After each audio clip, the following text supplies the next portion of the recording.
അദ്ദേഹത്തെ നമ്മളെല്ലാവരും കാണുന്നത്. മനസ്സിലായോ? അപ്പോൾ ഒരു സംഘടന പ്രവർത്തിക്കുമ്പോൾ നമ്മൾ ലീവ് എടുക്കുകയാണെങ്കിലും അല്ലെങ്കിൽ നമ്മൾ രാജിവെച്ചു പോവുകയാണെങ്കിലും ഒക്കെ തന്നെ സംഘടനയെ രേഖാമൂലം അറിയിക്കണം എന്നാണ്. അപ്പം അങ്ങനെയൊന്നും ഇല്ലാത്തതുകൊണ്ടാണ് ഞാനങ്ങനെ പറഞ്ഞത്. ഒരു ആരോപണമൊന്നുമില്ല, വാസ്തവമാണ്. പിന്നെ ശ്വേതാമേനോൻ ഐക്യദാർഢ്യം പ്രഖ്യാപിക്കണമല്ലോ. കാരണം ഞങ്ങളുടെ കമ്മിറ്റിയുടെ പ്രസിഡന്റാണല്ലോ.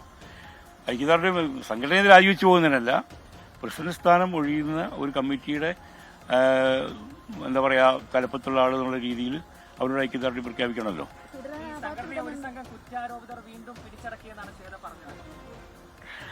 അത് ശ്വേതയുടെ അഭിപ്രായമാണ്. ഞാനങ്ങനെ പറയാൻ തയ്യാറില്ല.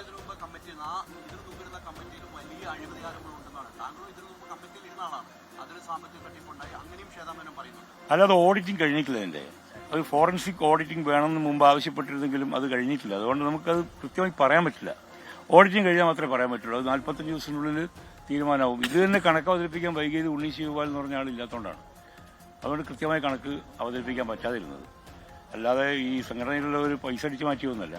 പ്രോപ്പറായിട്ട് സപ്പോർട്ടിംഗ് ഡോക്യുമെന്റ്സ് കാര്യങ്ങളൊക്കെ വേണം ഒരു ട്രഷറർ കണക്ക് അവതരിപ്പിക്കുമ്പോൾ. ട്രഷറർ ഇല്ലെങ്കിൽ എന്ത് ചെയ്യും? അതാണ് ഇതിന്റെ മെയിൻ ഇഷ്യൂ ആയിട്ട് വന്നത്. Okay, thank you, bye by.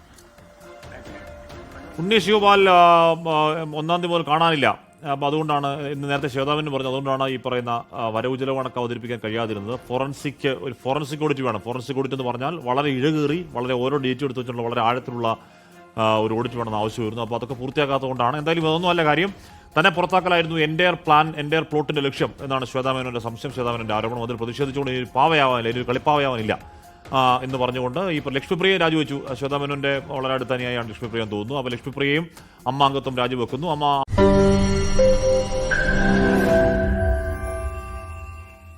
ലോകത്തെവിടെയായാലും ഏത് സമയത്തും 24 വാർത്തകളും ഓഗ്മെന്റഡ് റിയാലിറ്റി പാക്കേജുകളും എക്സ്പ്ലെയിനറുകളും വിശദമായി കാണാൻ ഞങ്ങളുടെ യൂട്യൂബ് ചാനൽ നിങ്ങൾക്ക് സബ്സ്ക്രൈബ് ചെയ്യാം.